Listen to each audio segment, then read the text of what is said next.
Well, I'm going to start another video, and would you believe I only wrote the blurb just a few minutes ago, and it's already 3 o'clock, almost just a couple minutes before 3 o'clock in the afternoon. That's the longest I think I've gone without writing a blurb in a good while. And of course, I record my videos the day before, and it goes up at my time, 4:30 to 5:30 approximately is when I post them online, make it go live, in other words. The title for today's video is "Which Promises Will Actually Be Kept?" I was fortunate enough to have a dad who actually kept his promises to me. At least that is how I remember him.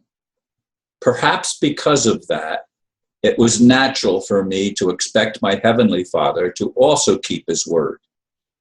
I've waited all my life, yet the most important promises seem to have been forgotten. At least it is true that they are not yet fulfilled.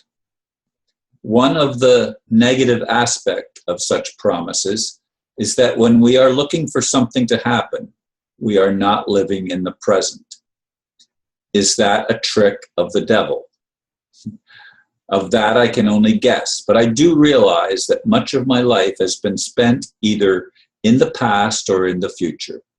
It's been relatively rare that I've felt bliss in the moment, and when I have, I look back on it and want to reproduce the feeling, since those are so rare.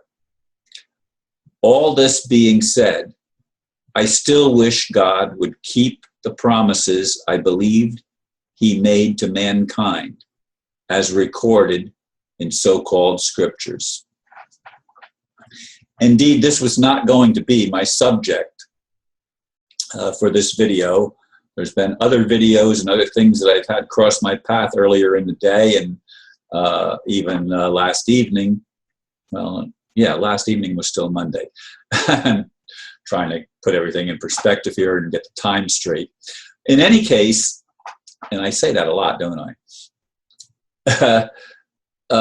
I will go back to some of the subjects that I was looking at earlier and probably address them in a future video. But the idea of promises being kept is a major, major concern, because one of the things that was an indoctrination point with me, and I'm sure with a lot of others that were raised on the Bible or any holy book where there were prophecies made and things that were promised for some future, at some future time.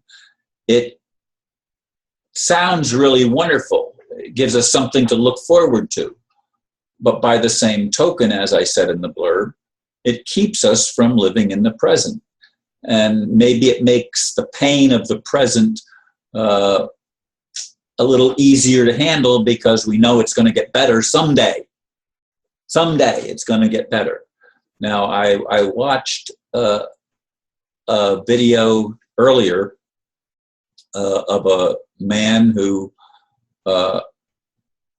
claims to be able to enter a spiritual realm where there's no bodies, and where he doesn't know where he ends and the next person begins, and everything seems to merge and become one. A lot of spiritual people have talked about that throughout my life.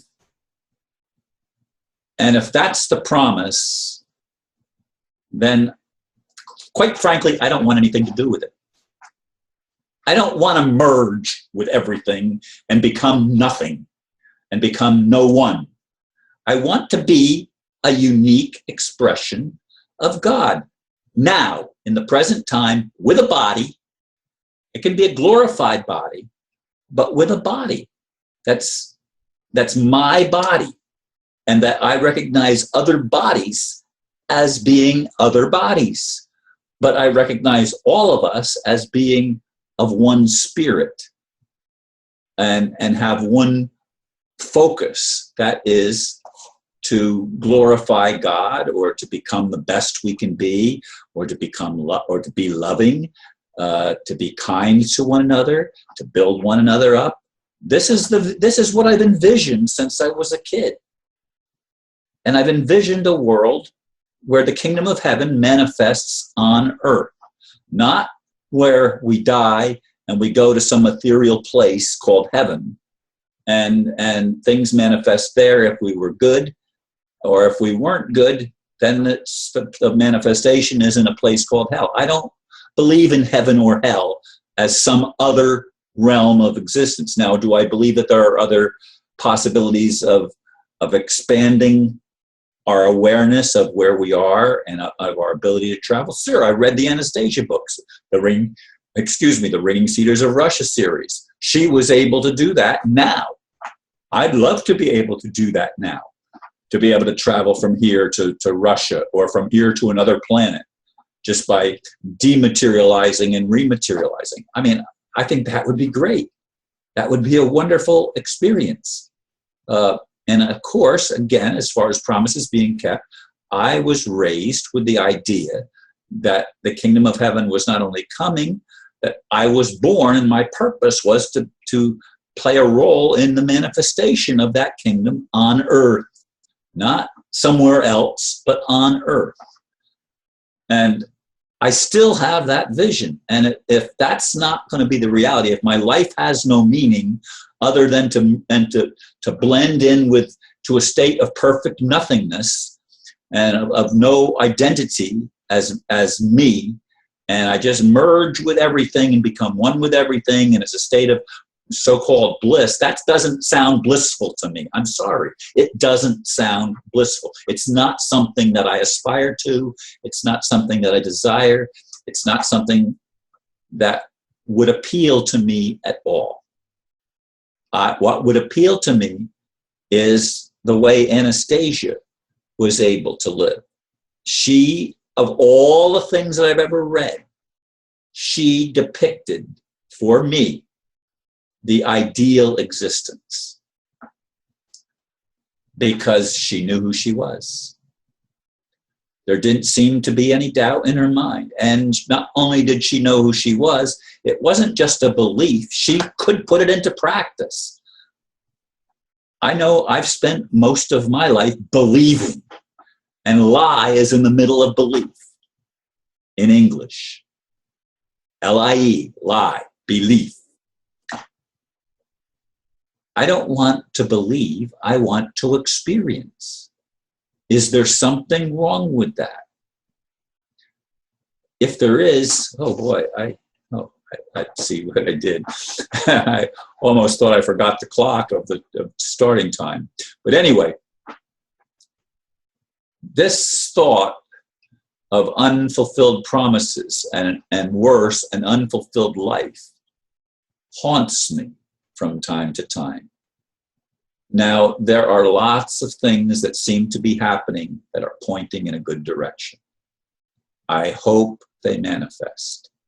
I hope there's a new financial system backed by gold and precious metal as the interim currency. It's much better than the fiat system we have, where it's created out of nothing, where there's nothing backing it, and it's run by a system run by criminals for their own benefit, and not only for their own benefit, but to the detriment of everyone else. I mean, egomaniacs, that's Lucifer. He's the ultimate egomaniac.